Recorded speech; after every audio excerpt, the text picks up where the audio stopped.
Hello, bonjour à tous, j'espère que vous allez tous bien. Je suis ravie de vous retrouver pour une nouvelle année et une nouvelle vidéo. On va commencer d'ailleurs cette année avec les sorties livresques du mois de janvier 2024, qui est un peu en retard, parce que normalement si je suis ma logique, j'aurais dû vous la sortir la semaine dernière, mais j'ai complètement oublié de préparer cette vidéo, soyons honnêtes, ça arrive. Mais c'est pas grave, je vais la sortir cette semaine, de toute façon on n'est pas trop avancé dans le mois de janvier.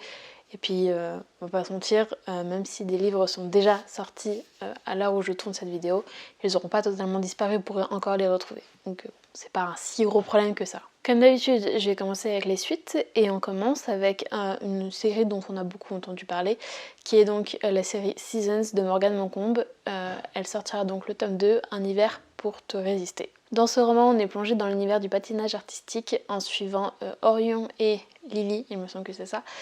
Lily, c'est une patineuse avec beaucoup de talent qui n'a qu'une chose en tête, gagner les championnats du monde. Donc quand on lui dit qu'elle va être quand on lui dit qu'elle va être la partenaire de Orion, qui est un célèbre patineur, qui est vraiment son idole, elle est juste ravie en fait. Elle est trop contente. Seul problème, à la première rencontre, elle le méprise. Clairement, ça ne se passe pas du tout. Mais alors pas du tout bien. De son côté, Orion, lui, il ne veut qu'une chose, c'est arrêter le patinage. Et donc son coach va lui dire « tu vas faire une dernière saison avec Lily ». Lui, il n'a qu'une peur, en fait, c'est qu'elle finisse comme toutes ses anciennes partenaires blessées ou pire. Donc l'entente n'est pas vraiment au beau fixe.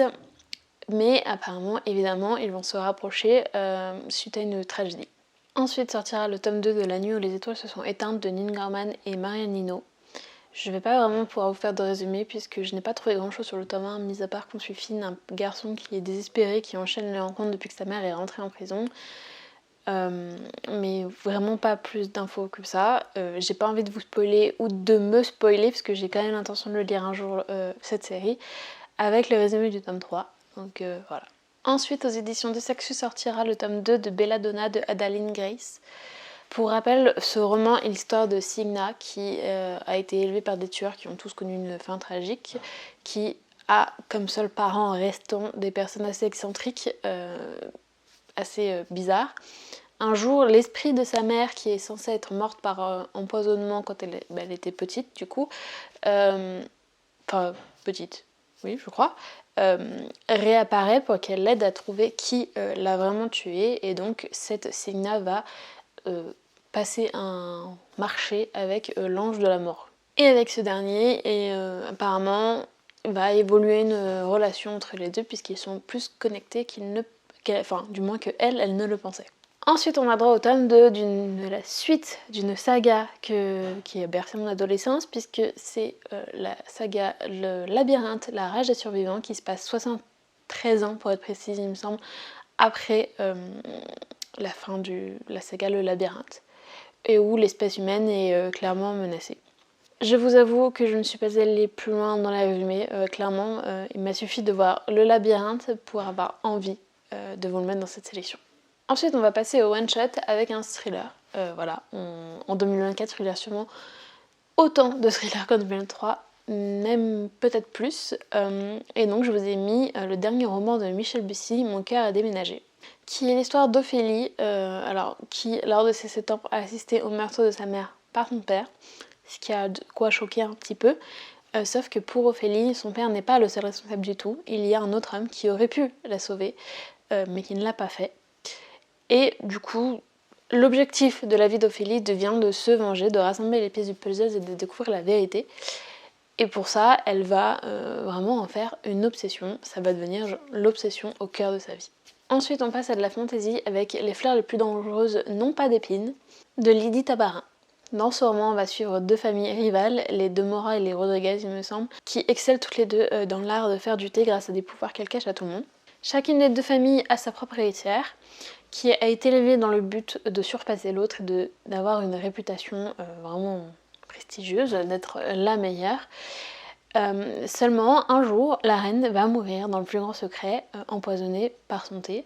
Et donc, tous les regards vont se tourner vers elles deux et vont un peu chambouler leur quotidien. Ensuite, on passe à un roman un peu plus touchant, un peu plus historique normalement, puisqu'il y a un point de vue d'une jeune femme des années 1900 et un peu de mystère, puisque je parle des Révélés de Patricia de Solière. Dans ce roman, on suit Camille qui va tomber sur une photo d'une jeune fille qui lui ressemble vraiment trait pour trait. La seule chose qui diffère avec les photos que ses parents prenaient d'elle quand elle était enfant, c'est ses vêtements. Vraiment, la posture est la même, la coiffure est la même. On pourrait croire que c'est elle, sauf que derrière, c'est bien marqué Madeleine, 1800... une année en 1800, je suis désolée, je me rappelle plus. Et le problème, c'est que Camille a sa mère qui a disparu, enfin qui l'a laissée, et son père est décédé.